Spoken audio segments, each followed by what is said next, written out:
Subscribe करें, press करें bell icon और पाएं मुंबई, नवी मुंबई एवं बॉलीवुड की ताजा तरीन खबरें।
कोविड महामारी के चलते आज पूरी यंत्रणा कोविड मरीजों को उचित एवं समय पर इलाज मिले इसके प्रयास में जुटी है। ऐसे में अन्य बीमारियों से परेशान मरीजों को कई दिक्कतों का सामना करना पड़ रहा है।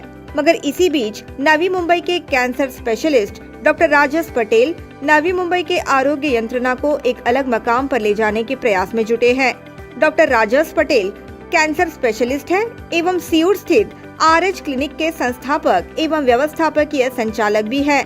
उनके माध्यम से हमेशा से ही कैंसर से पीड़ित मरीजों का अच्छे से अच्छा इलाज कर उन्हें उच्च दर्जे की वैद्यकीय सुविधा देने का प्रयास किया जाता है। RH क्लिनिक के डॉक्टर राजेश ने NMTV से बात करते हुए महिलाओं में भारी मात्रा में पाए जाने वाले स्तन कैंसर की अधिक जानकारी दी। स्तन कैंसर के शुरुआती लक्षण। कैंसर एक ऐसी जानलेवा बीमारी है जो पूरी दुनिया भर में तेजी से पांव पसार रही है। महिलाओं में स्तन यानी कि ब्रेस्ट कैंसर का आंकड़ा बढ़ रहा है। Cancer specialist doctor Rajesh Patel ने स्तन कैंसर के शुरुआती लक्षण की अधिक जानकारी दी। स्तन कैंसर कई प्रकारों में उसका विभाजन किया हुआ है। उसका हिस्टोलॉजिकल डायग्नोसिस होता है जिसके ऊपर से उसके कई सारे टाइप्स हैं। उसमें से सबसे कॉमनली पाया जाने वाला जो स्तन कैंसर है जिसे हम लोग इन्वेजिव ब्रेस्ट कार्सिनोमा या क्लासिकल ब्रेस्ट कैंसर जिसको कहते हैं वो होता है। थोड़ा अर्ली स्टेज में अगर कैंसर अगर डिटेक्ट होता है तो उसको DCIS बोलते हैं, डक्टल कार्सिनोमा इन सिटू के नाम से वो जाना जाता है। बाकी भी कई सारे प्रकार ब्रेस्ट कैंसर के जो कि इतने कॉमन नहीं है, अनकॉमन है। तो जैसे पैपिलरी हो गया या लोबुलर हो गया, ये ब्रेस्ट कैंसर के हिस्टोलॉजिकल प्रकार है। स्तन कैंसर के प्रकार। डॉक्टर राजेश पटेल ने ये भी जानकारी दी कि स्तन कैंसर के कई अलग अलग प्रकार होते हैं। ब्रेस्ट कैंसर के स्टेजिंग के हिसाब से भी उसके कई सारे प्रकार होते हैं, जैसे early breast cancer, advanced breast cancer, locally advanced breast cancer और मेटास्टैटिक या स्टेज 4 ब्रेस्ट कैंसर।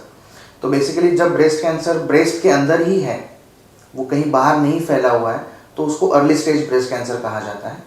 अगर वो ब्रेस्ट कैंसर वहीं ब्रेस्ट के ही अंदर ही है लेकिन उसका साइज काफ़ी बड़ा हो गया है या उसकी वजह से इन्फ्लेमेशन अगर हो गया है तो उसको सीधा सर्जरी करके निकालना कई बार पॉसिबल नहीं हो पाता है। तो ऐसे केसेस में हम उसे लोकली एडवांस्ड ब्रेस्ट कैंसर कहते हैं। और जब ब्रेस्ट कैंसर ब्रेस्ट की प्राइमरी साइट को छोड़ के शरीर के अन्य अवयवों में जब चला जाता है, जैसे लीवर हो गया या किडनी हो गई या लंग्स हो गई या हड्डियां हो गई या ब्रेन हो गया, ऐसे अगर कहीं अन्य अवयवों में अगर वो चला जाता है तो उसे हम लोग मेटास्टैटिक या स्टेज 4 ब्रेस्ट कैंसर कहते हैं। तो ब्रेस्ट कैंसर हिस्टोलॉजिकली अलग अलग उसके टाइप्स है और स्टेज के हिसाब से उसके अलग अलग टाइप्स हैं। स्तन कैंसर का निदान कैसे करें? डॉक्टर राजेश पटेल ने ये भी कहा कि स्तन कैंसर के शुरुआती दौर का निदान करने के लिए सोनोग्राफी एवं मेमोग्राफी काफी उपयुक्त माध्यम है। स्तन कैंसर का जो निदान है वो उसके स्टेज के ऊपर डिपेंड करता है कि हम उसे कैसे डायग्नोस किया जाए। जब अर्ली स्टेज या बहुत जल्दी जब ब्रेस्ट कैंसर का अगर हमें निदान या डायग्नोसिस करना है तो उसके लिए सबसे इम्पोर्टेंट जो टेस्ट है वो है सोनोग्राफी और मैमोग्राफी।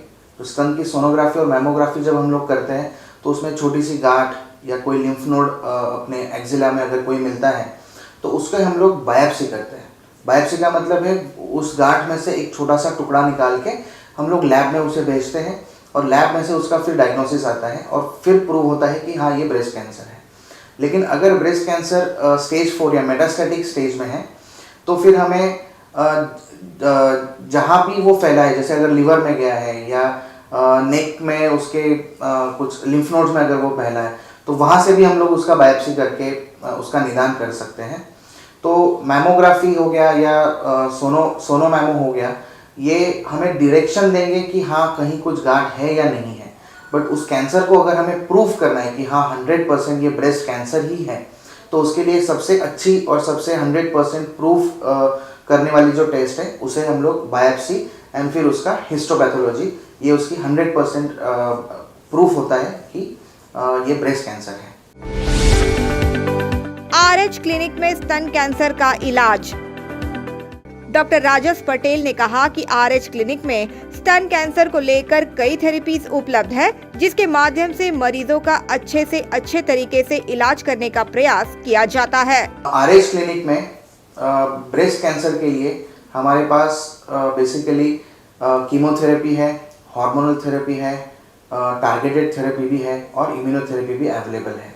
ब्रेस्ट कैंसर कौन सी स्टेज में डायग्नोस हो रहा है, ब्रेस्ट कैंसर के अंदर उसके हार्मोनल स्टेटस, उसके HER2 स्टेटस के हिसाब से उसके ऊपर हार्मोनल थेरेपी या टारगेटेड थेरेपी का ज़रूरत है या नहीं है, ये हम लोग हर पेशेंट को इंडिविजुअलाइज उसके ट्रीटमेंट करते हैं और उसकी स्टेज के हिसाब से हम लोग उसकी ट्रीटमेंट करते हैं।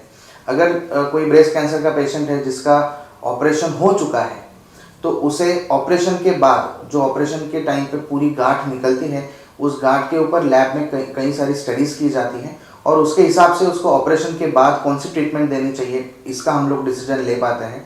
यूजुअली ऑपरेशन के बाद की जो ट्रीटमेंट होती है वो chemotherapy, hormonal therapy, targeted therapy and radiotherapy, इन चारों थेरेपीज़ का कॉम्बिनेशन करके ब्रेस्ट कैंसर के लिए हम लोग यूजुअली यूज़ करते हैं। लेकिन अगर ब्रेस्ट कैंसर स्टेज 4 या मेटास्टैटिक स्टेज में अगर वो डायग्नोस हुआ है तो उसका भी हम लोग छोटा सा बायोप्सी करके उसके ऊपर फर्दर स्टडीज़ करते हैं एंड अकॉर्डिंगली हम लोग डिसाइड करते हैं कि पेशेंट को कीमोथेरेपी, हार्मोनल थेरेपी और टारगेटेड थेरेपी में से कौन से थेरेपी की ज़रूरत है। कई बार एक थेरेपी या कई बार 2 या 3 थेरेपीज़ का कॉम्बिनेशन करके हमें पेशेंट को देना पड़ता है। तो ये हर पेशेंट टू पेशेंट ये डिफ़र करता है और हर पेशेंट के बीमारी के ऊपर ये डिपेंड करता है कि उसको कौन से प्रकार की ट्रीटमेंट हमें देनी चाहिए। स्तन कैंसर के लिए क्या करें एवं क्या ना करें। डॉक्टर राजस पटेल ने आगे ये भी कहा कि 50 साल की उम्र की जो भी महिला है उन्होंने स्क्रीनिंग करवाना बेहद जरूरी है, क्योंकि 50 साल की उम्र की महिलाओं में स्तन कैंसर का प्रमाण अधिक पाया जाता है। अगर किसी को परिवार में स्तन कैंसर हो तो ऐसी महिलाओं में 40 साल की उम्र से ही स्तन कैंसर बढ़ने की संभावना है।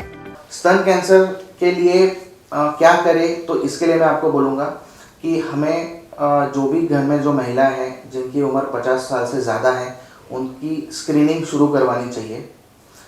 हर 5 साल के अंदर उनको एक बार मैमोग्राफी कराना बहुत ज़रूरी हो जाता है, क्योंकि ब्रेस्ट कैंसर का जो या स्तन कैंसर का जो इंसिडेंस है या जो उसका होने के चांसेस जो है वो उम्र के 50 साल के बाद ज़्यादा बढ़ जाते हैं।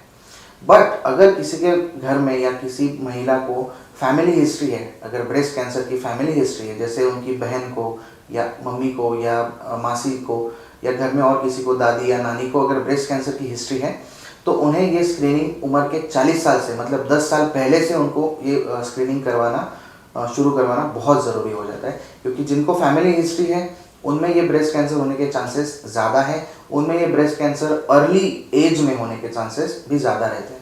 तो ऐसे केसेस में उन्हें उम्र के 40 साल से स्क्रीनिंग जो है वो शुरू करवानी चाहिए। अगर आपको फैमिली हिस्ट्री नहीं है तो आप 50 साल के बाद आप स्क्रीनिंग शुरू करवा सकते हैं।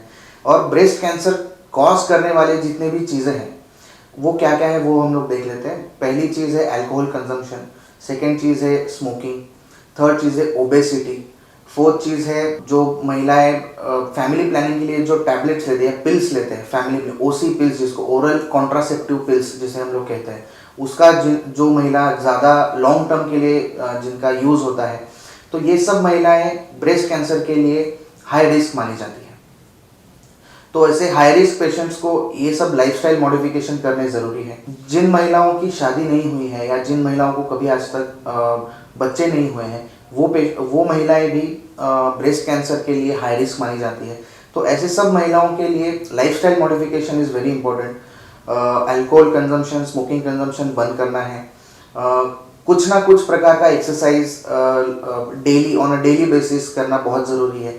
हमारे पिछले वीडियोस में भी हम लोग ने इसके बारे में बात की है कि at least 150 minutes of moderate exercise in a week is very very important for everybody.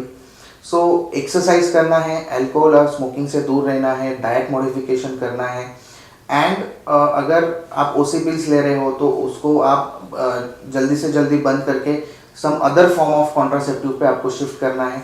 तो ये सब जो हाई रिस्क ग्रुप है या हाई रिस्क कॉजेस है ब्रेस्ट कैंसर के, इनसे आपको दूर रहना है।